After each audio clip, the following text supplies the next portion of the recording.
जय श्री ओम नमः सिद्धेभ्यः।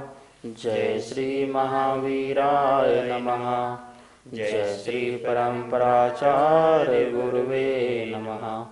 जय श्री उमा स्वामी गुरुवे नमः। जय श्री शांति सागर गुरुवे नमः। जय श्री विद्यानंद गुरुवे नमः। मोक्षमार्गस्य नेतारं भेत्तारं कर्मभूभृतां ज्ञातारं विश्वतत्त्वानां वन्दे तद्गुणलब्धये।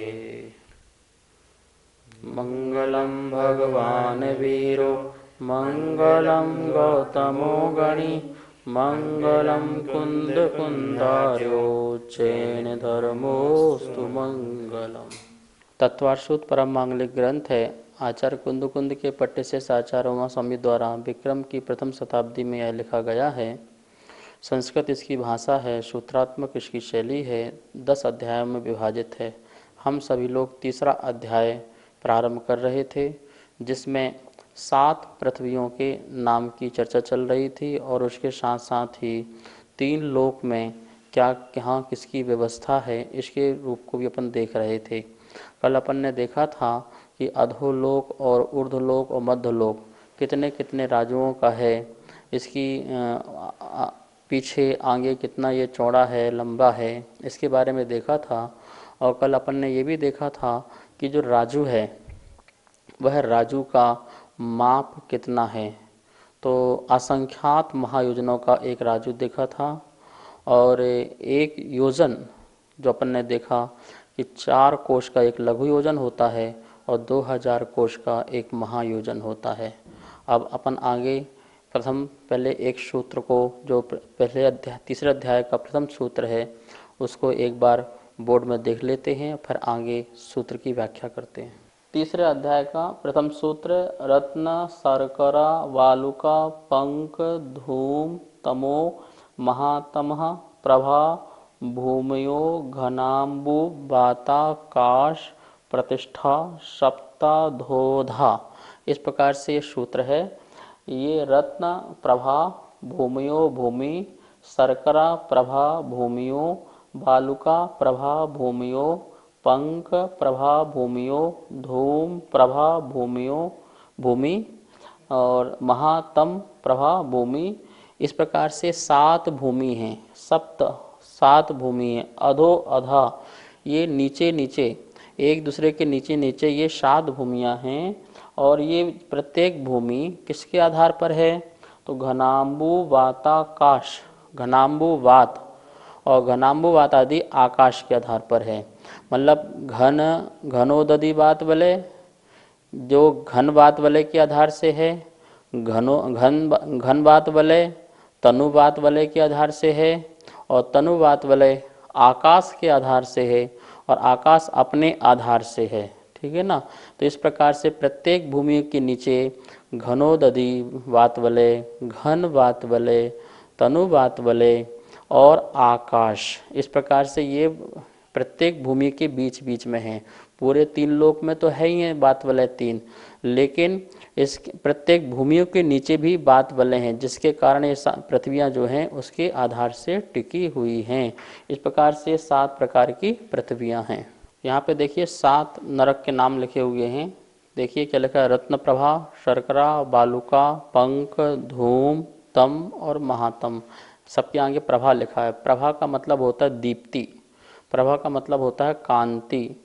तो कैसे हैं पृथ्वी के नाम? रत्न प्रभा, जैसे रत्न की दीप्ति होती है, ऐसे ही पहली पृथ्वी कैसी है? रत्न की दीप्ति की तरह पहली पृथ्वी है, मतलब उसकी ऐसी चमक है।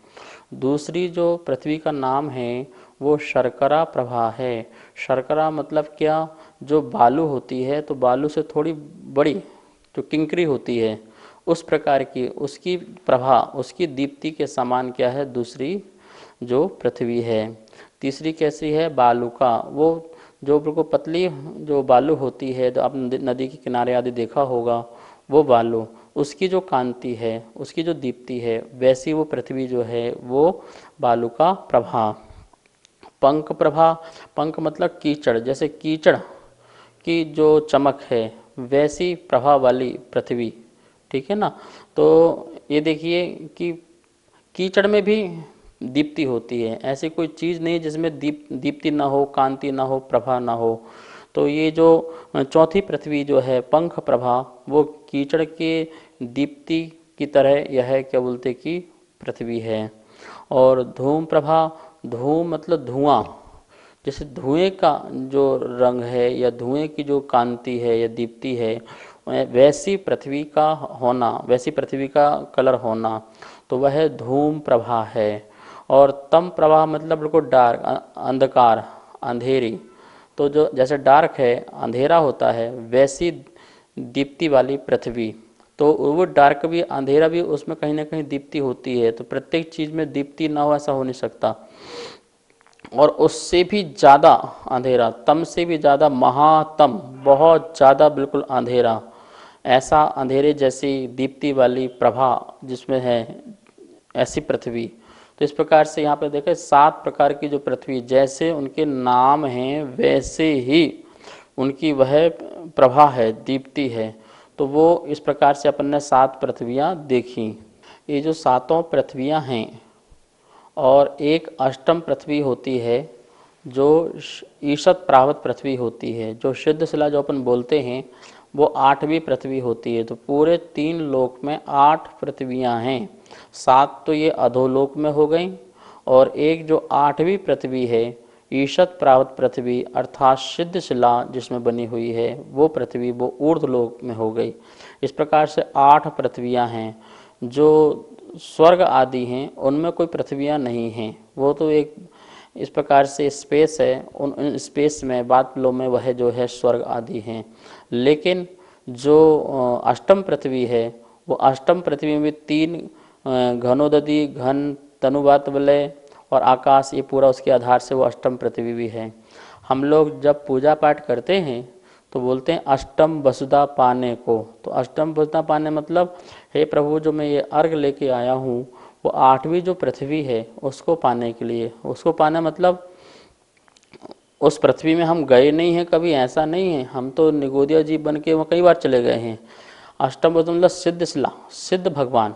हम जो तनु बात वाले ऊपर सिद्ध शिला के ऊपर तनु बात वाले अंतिम बात वाले वहाँ पे जाके विराजमान होना चाहते हैं, अर्थात सिद्ध भगवान बनना चाहते हैं, वो अष्टम वसुधा। तो ये 7 पृथ्वियाँ जो हैं वो अधोलोक में हैं। इस प्रकार से 3 लोक में, नीचे अधोलोक में 7 पृथ्वियाँ, मध्य लोक में मनुष्य, त्रियंच और ज्योतिष देव और वेंतर भी और भवनवासी भी आ सकते हैं, रहते भी हैं। और ऊपर के जो हैं विमानिक देव आदि 16 स्वर्गों में, और उसके ऊपर जाकर के सिद्ध शिला और सिद्ध भगवान। अब अपन थोड़ा सा 3 लोक की व्यवस्था को यहाँ पर देखते हैं। ये 3 लोक की स्थिति है, और ये अभी अपने जो बनाया है ये फ्रंट का बनाया है, सामने का बनाया है। और सामने का इसका माप कितना है अपन देखिए जो ऊपर वाला जो हिस्सा है ये 1 राजू है। कितना है? 1 राजू। आप अपनी कॉपी में बनाते जाएंगे और लिखते जाएंगे। अपन ने लाइन खींची, 1 राजू है, थोड़ा सा इस तरफ गया, डाउन होके फिर इस तरफ आया, और ऐसे इसी प्रकार ये पूरा नाप तोल करके यहाँ से यहाँ तक ये 3.5 राजू है, यहाँ से यहाँ तक का ये 3.5 राजू है। ठीक है ना। देखिए यहाँ से और ये जो इतना स्पेस है ये कितना है? ये 5 राजू है। कितना है ये? 5 राजू। और यहाँ से यहाँ नीचे तक ये जो है ये 7 राजू है, 7 राजू। ठीक है। और ये जो है ये भी कितना है? ये 7 राजू है। ये 7 राजू। यहाँ से लेकर के ये पूरा मध्यलोक है, ये मध्यलोक पूरा 1 राजू। यहाँ से हाइट यहाँ तक मध्यलोक में आएंगे तो 7 राजू। यहाँ से हाइट यहाँ तक जाएंगे तो 7 राजू। बात समझ में आ रही ना आपको लोक की? ये पूरा जो लोक है यहाँ से लेकर यहाँ तक ये 14 राजू ऊंचा है। ये पूरा ये 14 राजू। ठीक है। ये नीचे का जो भाग है यहाँ से लेकर यहाँ तक ये कितना है? ये 7 राजू। ये भाग जो है ऊपर वाला जाकर के वो 1 राजू है।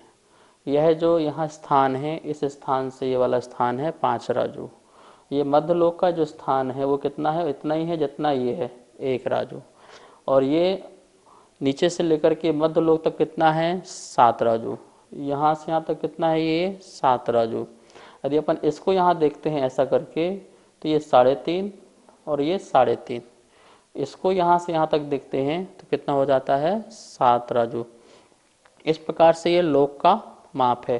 अब अपन को ये है, ये फ्रंट का है भी।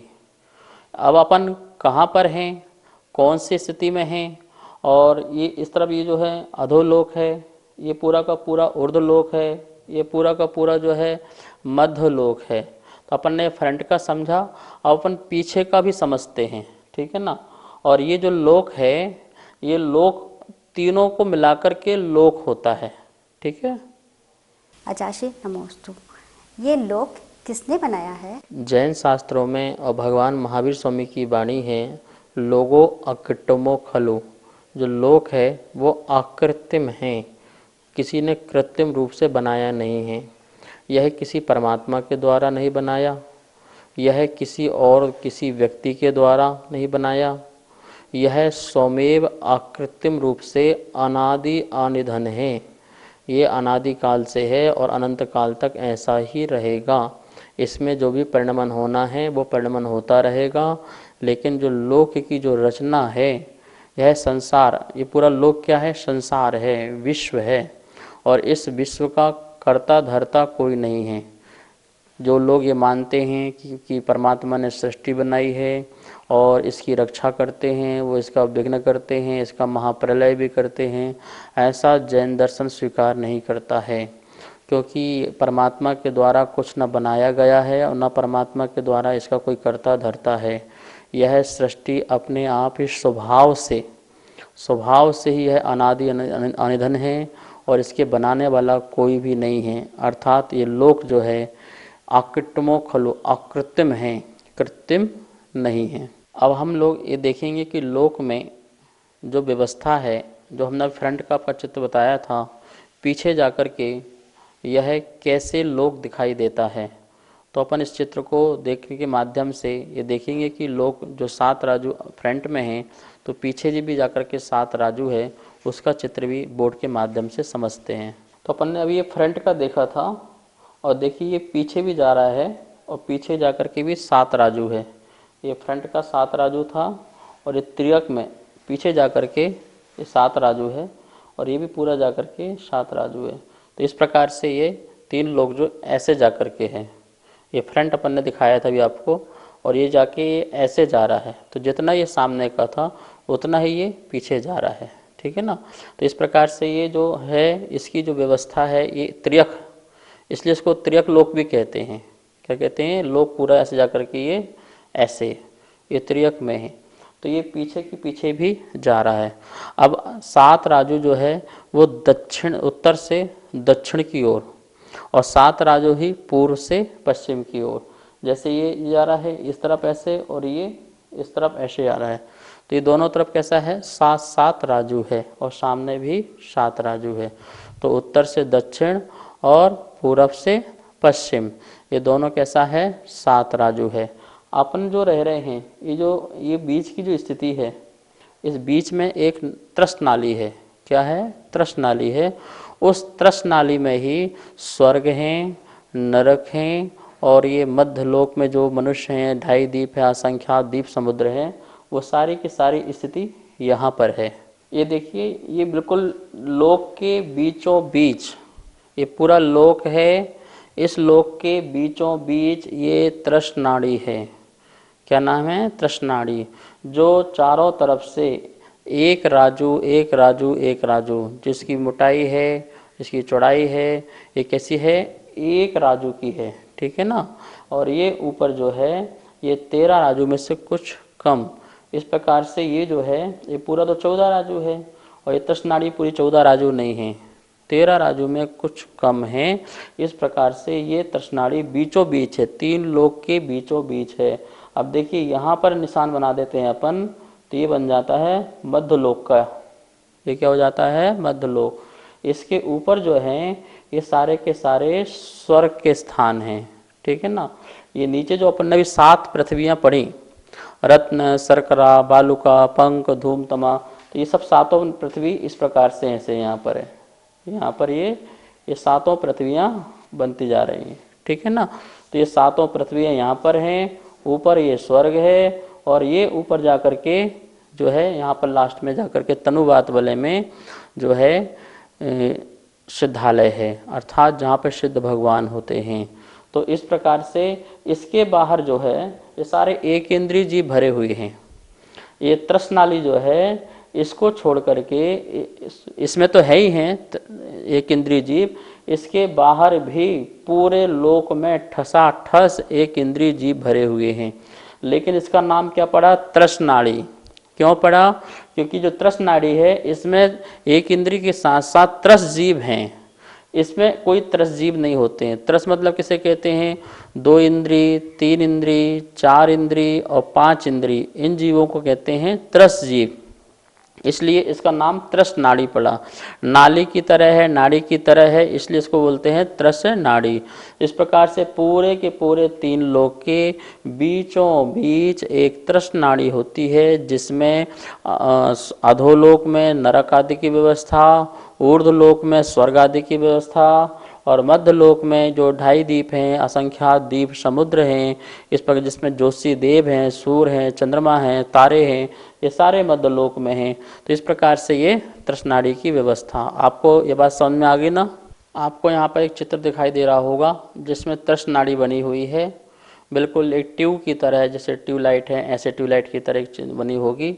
गोल नहीं है, ये आयताकार होती है, लेकिन ये पूरी लंबी है। और आप इसमें देखिए त्रसनाड़ी में क्या क्या लिखा हुआ है, इसकी स्थिति कहाँ पर है, त्रसनाड़ी कहाँ पर है 3 लोक में। तो क्या लिखा है? लोक के बिल्कुल मध्य भाग में, जो अभी हमने आपको चित्र बताया था, लोक के मध्य भाग में त्रसनाड़ी होती है। इस चित्र में देखो बना हुआ है।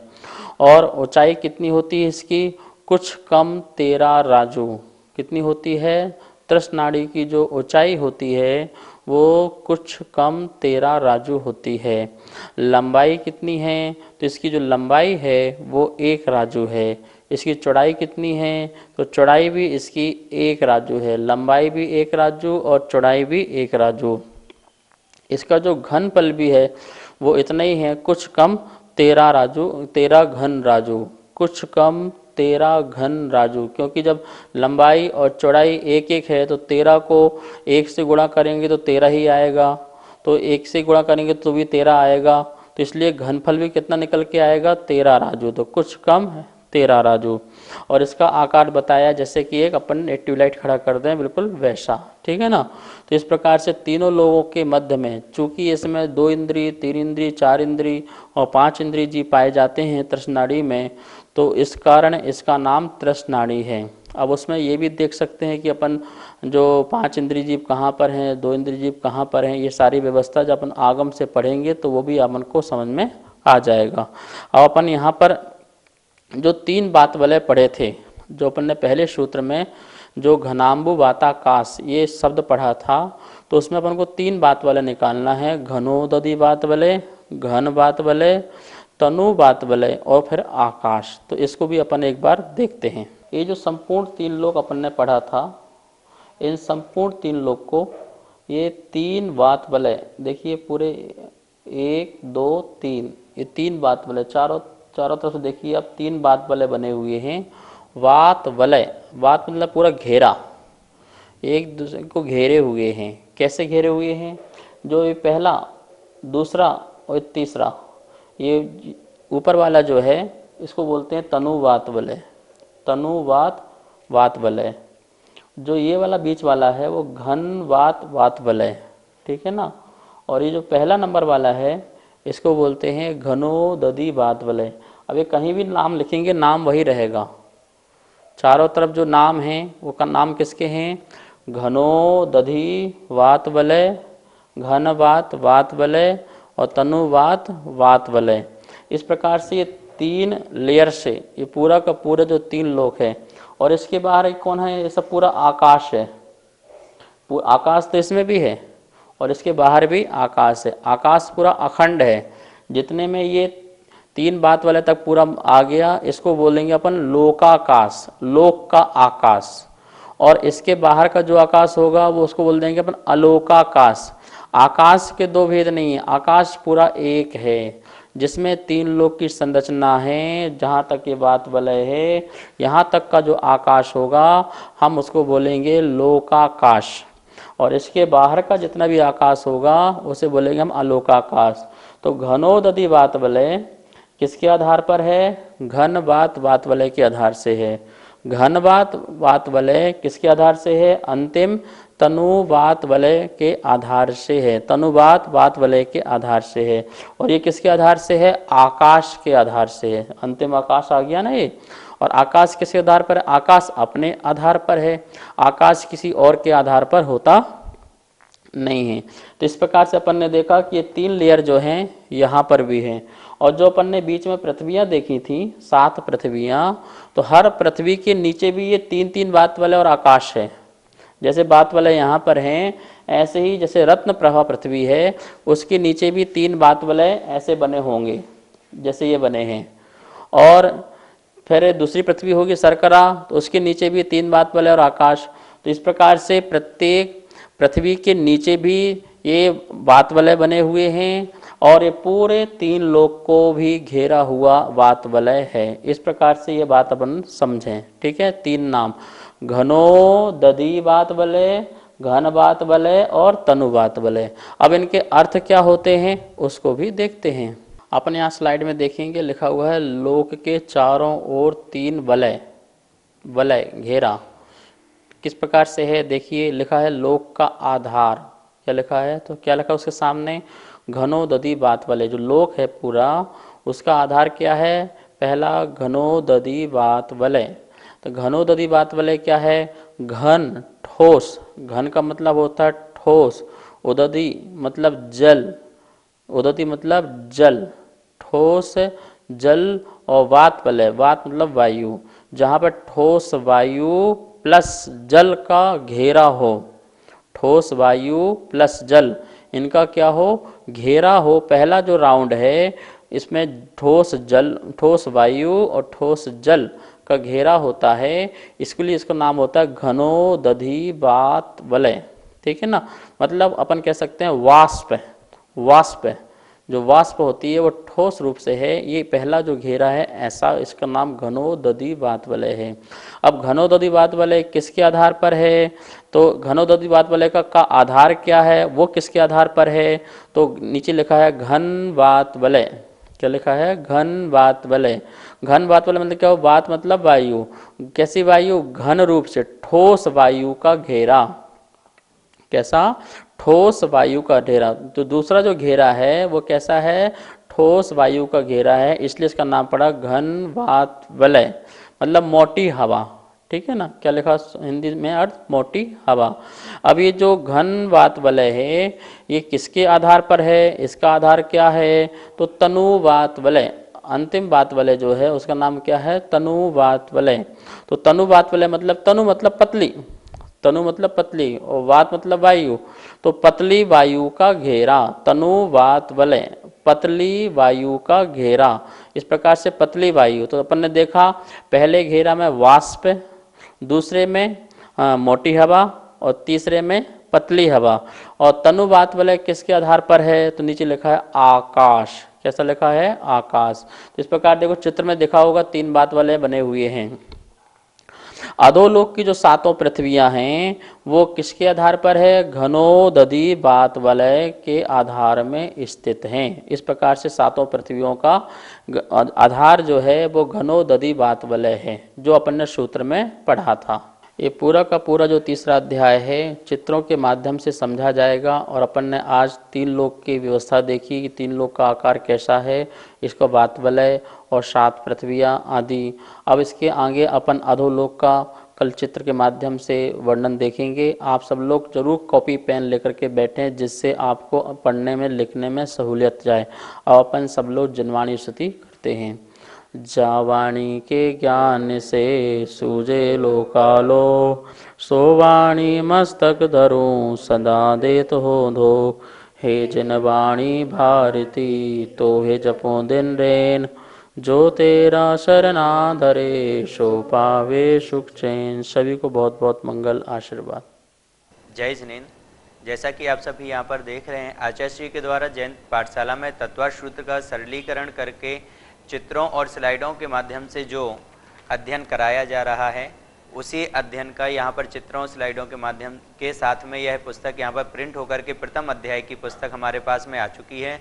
जो भी महानुभाव इस पुस्तक को मंगवाना चाहते हैं, नीचे दिए गए नंबर पर आप संपर्क कर सकते हैं।